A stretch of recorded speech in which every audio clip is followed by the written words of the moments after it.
আসসালামু আলাইকুম। আজকে চলে আসলাম সেরা স্বাদের চিংড়ি মাছের মালাইকারি রেসিপি নিয়ে। অনেকে তো অনেকভাবে চিংড়ি মাছের মালাইকারি করে খেয়েছেন। আজকে আমি আপনাদের যেভাবে তৈরি করে দেখাবো, প্লিজ বাসায় একবার হলেও ট্রাই করবেন। প্রথমে আমি চিংড়ি মাছটা ভালো করে ধুয়ে নিয়েছি। এখন আমি চিংড়ি মাছের লবণ, হলুদের গুঁড়ো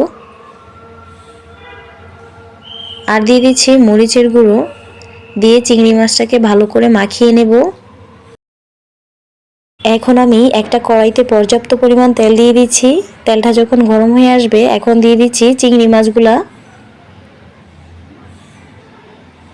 চিংড়ি মাছটাকে আমি হালকা লাল করে ভেজে নেব।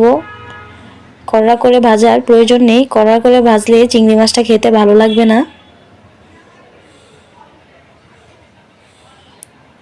চিংড়ি মাছটা যখন হালকা ভাজা হয়ে যাবে, এখন আমি তুলে নিচ্ছি।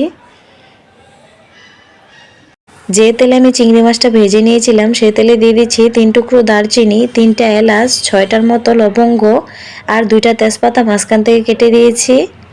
এখন দিয়ে দিচ্ছি 1 কাপ পেঁয়াজ কুচি। পেঁয়াজটাকে আমি 1 মিনিটের মতো ভেজে নেব। এখন দিয়ে দিচ্ছি পরিমাণ মতো লবণ। লবণটা দিয়ে আমি আরও 1 মিনিটের মতো ভেজে নিয়েছি। এখন দিয়ে দিচ্ছি সামান্য একটু পানি। এখন আমি দিয়ে দিচ্ছি আদা রসুন পেস্ট। এখানে 4 টেবিল চামচ আমি আদা রসুন পেস্ট দিলাম। আদা রসুনটা দিয়ে আমি আরও কয়েক মিনিট ভেজে নেব, যেন আদা রসুনের কাঁচা ফ্লেভারটা না থাকে। এখন দিয়ে দিচ্ছি 1 কাপ টমেটো কুচি। টমেটো কুচিটাকে আমি হালকা নরম করে ভেজে নেব। এখন আমি গুঁড়া মশলাগুলো দিয়ে দিচ্ছি। এখানে 1/2 টেবিল চামচ হলুদের গুঁড়া, 2 টেবিল চামচ মরিচের গুঁড়া, 1 টেবিল চামচ ধনিয়ার গুঁড়া আর দিয়ে দিচ্ছি 1 টেবিল চামচ জিরার গুঁড়া। এখন সামান্য একটু পানি দিয়ে মশলাটাকে আমি কিছুক্ষণ কষিয়ে নেব। আমি মশলাটাকে খুব ভালোভাবে কষিয়ে নিয়েছি। এখন দিয়ে দিচ্ছি 1 কাপ লিকুইড দুধ।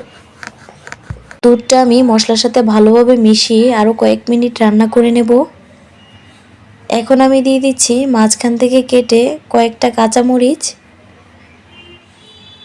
কাঁচামরিচটা দিয়ে আমি আরও কয়েক মিনিট মশলাটাকে খুব ভালোভাবে কষিয়ে নেব, যেন মশলাটার উপরে তেলটা ভেসে আসে।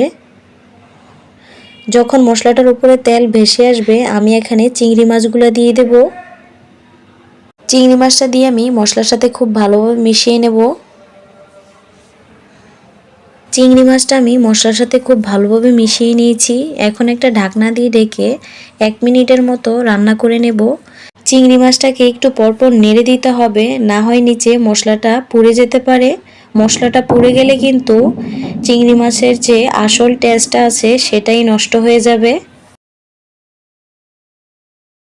সুন্দর একটা স্মেলের জন্য আরও 2-1টা কাঁচামরিচ মাঝখান থেকে ভেঙে দিয়ে দিলাম। এখন দিয়ে দিচ্ছি 2 টেবিল চামচ গুঁড়া দুধ।